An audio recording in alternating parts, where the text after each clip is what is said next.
And I'm back here again with Polly, and we're going to be talking about the top tips on whether you cover up your vitiligo and what works with covering up vitiligo, and how to support your confidence in revealing your skin. So Polly, we are going to just share some of this information with people that might sort of be at that stage where they need to think about camouflage makeup.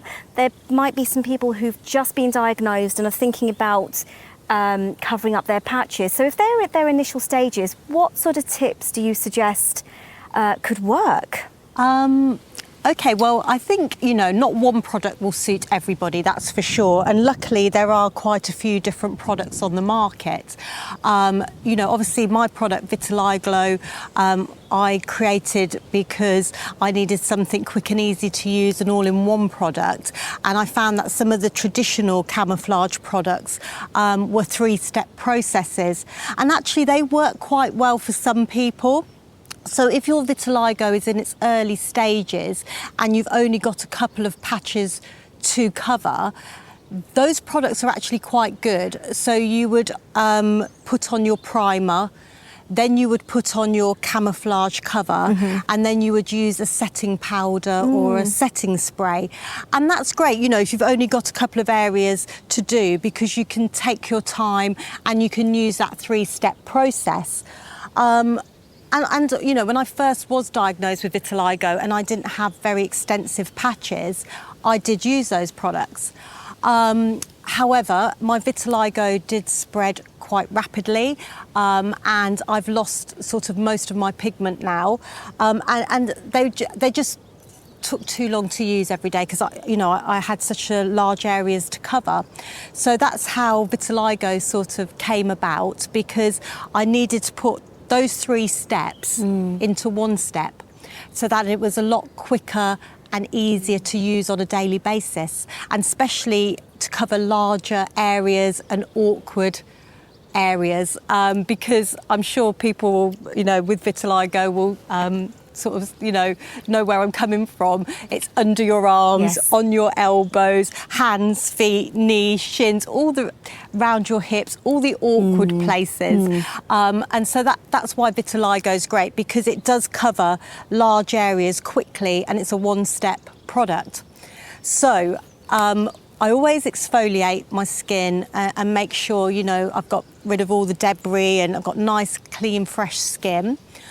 I then give it a quick wipe over with the Vitiligo Prep Remover. And again, that just makes sure, you've got no excess oil or debris on your skin. Then what I do is I give the bottle a shake, put some in the palm of my hand, and then I tend to use my fingers. Some people use brushes or sponges. And again, it's a personal preference. Yes. When I put my normal makeup on my face, I use my fingers, where some people use foundation brushes. So again, it's really up to personal preference. Yeah, absolutely. And then what I tend to do is I apply it in a thin layer to my white patches first. So I go up and down my arm, and then I would blend a little over the rest of the area. Now, this kind of is a bit different to how traditional camouflage products are applied, because they work just on your sort of lighter areas, your white patches, where I encourage people to use it all over your larger area, because that way it doesn't have to be a perfect match. I've got to say, when I look at your skin, I just I think the coverage is fantastic. Yeah. I mean, we will be talking about my journey as well, but when I was diagnosed, I found it very hard to find a product that would actually cover up larger areas. And essentially I was there dabbing makeup on for a couple of hours. So this is fantastic for a very sort of quick application for the whole body. Yeah. Would you say then, from start to finish, how long would that whole process take? Again, it really depends on, some days in the winter, for instance, if I've got a jumper on, I will just do my hands, because my hands are completely white. Obviously, on a day like today, I've done my arms, I've done the top of my chest, I've done my legs and my feet, because again, my feet are completely white. It looks fantastic. And I feel confident to wear my sandals, and it's not rubbed off, it's great. A little goes a long way with vitiligo. Vitiliglow. And to get a natural look, I always say to people, apply it in a thin layer. And if you need to put another thin layer on, then do that instead of putting it on in one big thick layer.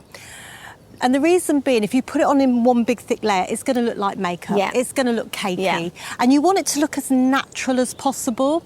It's very matte as well. There's no shine to it. So it looks, you know, if you get it on nice and thinly, it looks like, you know, you've just got nothing Very on your natural, skin, like a bronzer basically. almost, like a tan. Yeah. And would you share a second tip? Is there a second tip you have for us?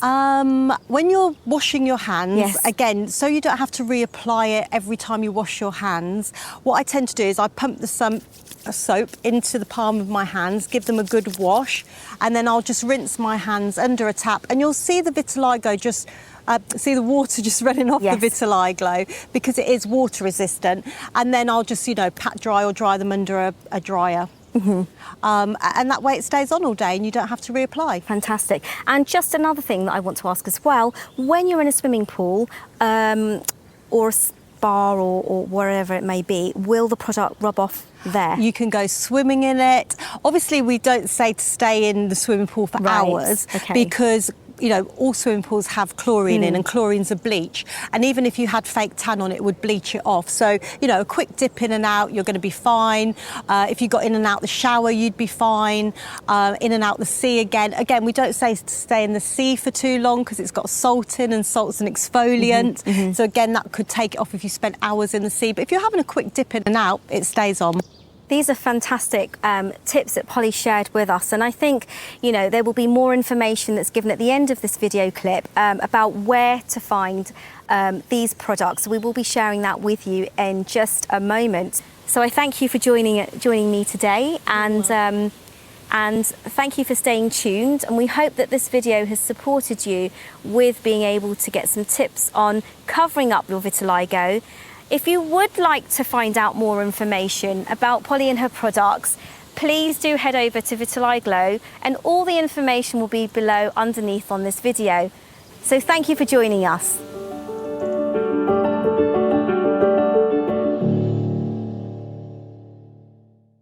Thank you for watching the video. If you liked the content and you liked what you saw, don't forget to hit the like button below and subscribe to my channel, where I'll be sharing more content with you. If there's something that you would like me to talk about, please pop it in the comments below. See you next time. Stay positive.